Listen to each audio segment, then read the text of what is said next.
కిలాడి అత్త చలాకీ కోడలు 17వ భాగం. ఏం మీ కోడలు చేసి పెడితేనే తింటారా? ముందొచ్చిన చెవుల కంటే వెనకొచ్చిన కొమ్ములు వాడి అని ఊరికే అన్నారా అని ప్లేట్లో ఉప్మా పెట్టి తినండి అంది సూరమ్మ. ఏంటే ఇది ఇలా చేశావు, దీన్ని ఏమంటారు అసలు? అదే అన్నయ్య గారు, ఉప్మా అండి, నేనే చేశా అంది యామిని. అవునా చెల్లెమ్మ, దీన్ని ఉప్మా అంటారా? అనుకున్నా, దీన్ని చూడగానే అనుకున్నా ఇది ఖచ్చితంగా నా కోడలు చేసుండదు అని. చూడవే యామిని, ఇది ఈయన వరస. పొద్దున్న లేచింది మొదలు రాత్రి పడుకునేదాకా నా కోడలు నా కోడలు అంటూ కోడలు నామస్మరణ చేస్తూ ఉంటాడు. ఏం మాయ చేసిందో మరి. నా కొడుకు నా మగుడు పూర్తిగా నన్ను మర్చిపోయేలా చేసింది. దాన్ని మాయ చేయడం అనరే సూరమ్మ, అది నా కోడలు సంస్కారం. మా మీద చూపించే అభిమానం అలాంటిది. ఎప్పుడు చూడు కోడల్ని ఆడిపోసుకుంటూ ఉంటావు. అందుకే అన్నాను నీకు నా కోడలే కరెక్టు. సరిగ్గా నీ స్టైల్లోనే సమాధానం చెప్పిద్ది. సర్లే, ఏదో ఒకటి తగలేయండి ఈ రోజుకి. ఇదిగో అందరూ వినండి, రోజు నా కోడలు మాత్రమే వంట చేస్తుంది. వంట పనిలో మాత్రం మీరు వేలు పెట్టొద్దు. ఇంకా ఏమైనా చేస్తామంటే చేసుకోండి, నేనేమీ అనుకోను. ఇదిగో సూరమ్మ, ముఖ్యంగా నీకే చెబుతున్నా. సూరమ్మ ఒక్కసారిగా షాక్ అయ్యి మారు మాట్లాడటానికి లేకుండా పోయింది. సూరమ్మను తన భర్తే నిర్లక్ష్యంగా తన పుట్టింటి వారి ముందు అన్నేసి మాటలు అన్నాడని మనసు చిన్నబుచ్చుకొని లోపలికి వెళ్ళింది. యామిని తన కూతురు కనకం కూడా సూరమ్మ వెంట తోకలా లోపలికి వెళ్ళారు. ఇక ప్రసాద్ కూడా, బావగారు నేను ఇంటికి వెళ్ళి ఓ 4 రోజుల్లో వస్తాను అని చెప్పి అక్క వద్దకు వెళ్ళాడు. అయ్యో మామయ్య గారు, అత్తయ్య గారు మీరన్న మాటలకు చిన్నబుచ్చుకున్నట్టున్నారు. మీరు తొందరపడకుండా ఉండాల్సిందేమో. నీకు తెలియదులేమ్మా, ఉదయం నుండి చూస్తున్నా నీ అత్తగారి నోటికి అడ్డు అదుపు లేకుండా పోయింది. ఎవరైన వాళ్ళు ఎవరు కాని వాళ్ళు గ్రహించాలి. ఇప్పుడొచ్చి అక్కా బావ అన్నారని మొత్తం మన ఇంటి గుట్టు చెప్పేస్తే ఎలా? మీ అత్తయ్య ఉత్త పిచ్చిది. నువ్వే దాన్ని వాళ్ళ మాయలో పడకుండా జాగ్రత్తగా చూడాల్సిన బాధ్యత నీదేనమ్మా. ఒకవేళ నిన్నేమన్నా తక్కువ చేసి మాట్లాడినా సర్దుకుపోమ్మా. ఇప్పుడొచ్చిన వాళ్లతో మాత్రం చాలా జాగ్రత్తగా ఉండు. సరే మామయ్య గారు, ఇది నా కుటుంబం. కుటుంబంలో పొరపచ్చాలనేవి సహజం. నా కుటుంబాన్ని కాపాడుకోవలసిన బాధ్యత నాది. అలాగే అత్తయ్య గారంటే నాకు ఎలాంటి ద్వేషం లేదు. తను కూడా మా అమ్మ లాంటిదే. చాలా మంచిదమ్మా. సరే సుబ్బుని పిలువు. ఈరోజంటూ గదిలో నుంచి బయటికి రాలేదు. ఇప్పుడే పిలుస్తాను మామయ్య గారు అంటూ గదిలోకి వెళ్ళింది. సుబ్బు గారు ఏం చేస్తున్నారు? బాగా ఆకలేస్తుంది దనా. ఇదిగో తినండి అని ప్లేట్ చేతికిచ్చింది. వావ్, నాకు చాలా ఇష్టం. ఇది ఎప్పుడు చేశావు? ఉప్మా తినరని నాకు తెలుసు. మీ అమ్మ అత్తయ్య వంటగదిలో నుండి బయటికి వచ్చాక బన్ నేతిలో వేయించి దానికి బాగా మసాలా కారం దట్టించాను. తినండి, చాలా టేస్టీ అండ్ సింపుల్ రెసిపీ కదా. అవును, నా వయ్యారి భామ చాలా యాక్టివ్. అప్పటికప్పుడు ఇమిడియట్గా రెస్పాండ్ అవుతుంది. సర్లే, పొగిడింది చాలే కానీ తినండి ముందు. మామయ్య గారికి మీకు కాఫీ ఇస్తాను. మీ నాన్నగారు పిలుస్తున్నారు, త్వరగా రండి. సుబ్బు గదిలో నుండి బయటికి రాగానే చలమయ్య గారికి సుబ్బుకి వేడి చిక్కటి కాఫీ తెచ్చింది ధన. అబ్బా, చాలా రుచిగా ఉందమ్మా చిక్కటి కాఫీ. అమ్మా ధన, నువ్వొచ్చాకే ప్రతిరోజు కడుపు నిండా భోంచేస్తున్నా. అయ్యో మామయ్య గారు, అంత మాట అనకండి. అత్తయ్య గారు విన్నారంటే బాధపడతారు. అమ్మా ధన, నీకు తెలియదు మీ అత్తగారి టార్చర్ ఎలా ఉంటుందో. పెళ్ళైన దగ్గర నుంచి అనుభవిస్తూనే ఉన్నా. నువ్వు వచ్చాకే నాకు కొంచెం రిలీఫ్ దొరికింది. నాన్న, అమ్మని మరీ అంతలా తీసి పారాయి మాకు. ఇదిగో అమ్మ, నా మరో శత్రువు నా కొడుకు. వీడు అమ్మని ఒక్క మాట కూడా అన్నివ్వడు. అయినా ఓ రకంగా చెప్పాలంటే మీ అత్తయ్య కూడా బాగానే వంట చేస్తుంది. నా పెళ్ళైన కొత్తలో చాలా రుచిగా వండి పెట్టేది. రాను రాను శ్రద్ధ తగ్గిందనుకో. నాన్న, రేపు నీ కోడలి పరిస్థితి కూడా అంతేలే. వద్దురా కొడక, వద్దు. మీ అమ్మను నేనేమీ అనట్లేదు కానీ రాబోదాం. వెళ్ళి యామిని అత్తయ్యని పలకరించిరాపో. సరేనా అన్న అని లోపలికి వాళ్ళున్న గదిలోకి వెళ్ళాడు సుబ్బు. అత్తయ్య ఎలా ఉన్నారు? ఇప్పుడా బయటికి వచ్చేది సుబ్బు? చిన్నప్పుడు అత్తయ్య మామయ్య కనకమ్మని కలవరించేవాడివి. అలాంటిది మేమే మీ ఇంటికి వచ్చాక కూడా ఎప్పుడో నీ పనులకు బయటికి వెళ్తూ ఏదో ఫార్మాలిటీ కోసం వచ్చావా పలకరించడానికి? అయ్యో అత్తయ్య, అదేం లేదు అని అంటుండగానే, ఒరే సుబ్బు వస్తున్నావా? మీ అత్తయ్య వాళ్ళు ఎక్కడికి వెళ్ళర్లే.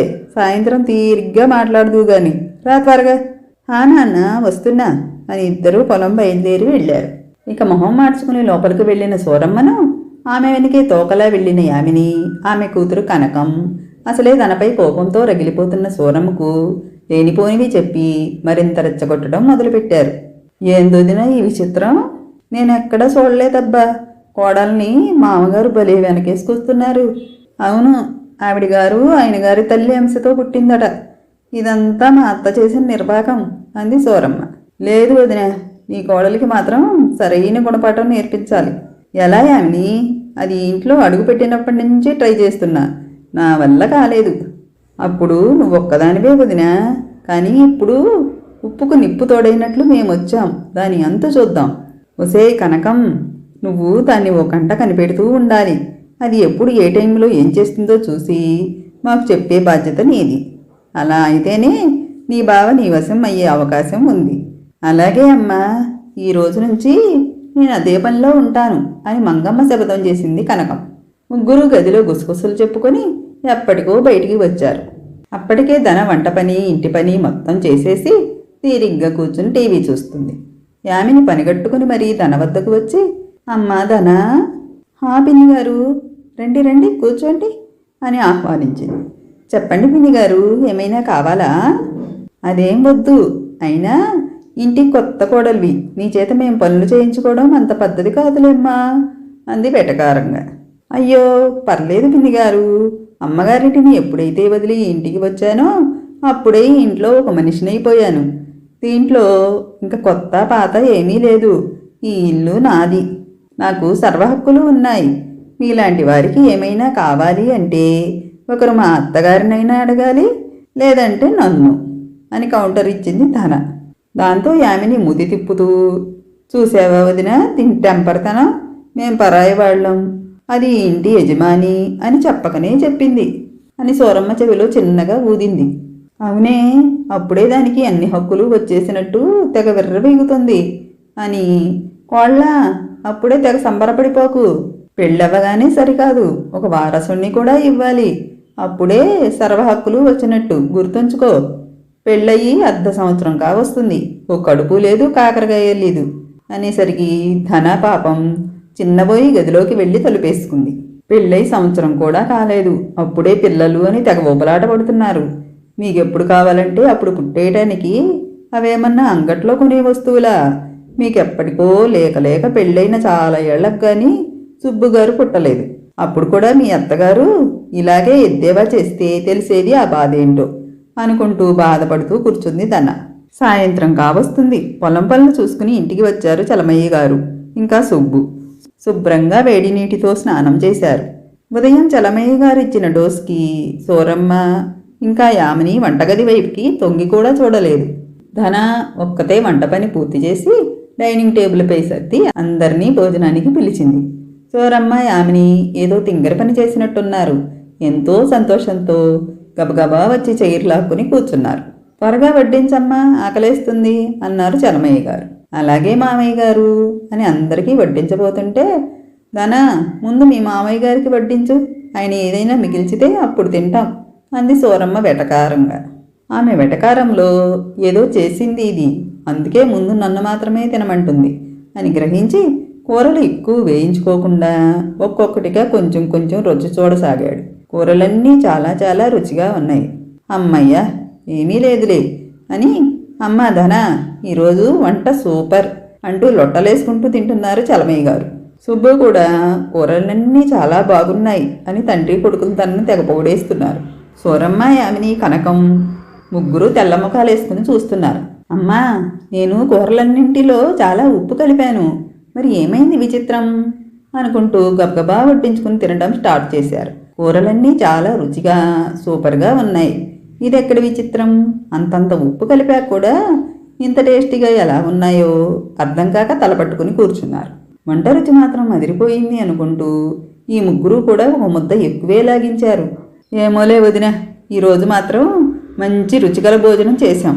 ఓ స్పోండే తిండిపోతు మొహాల్లారా, ఎప్పుడు చూడు తిండి మీద యావ తప్ప మరొకటి లేదు.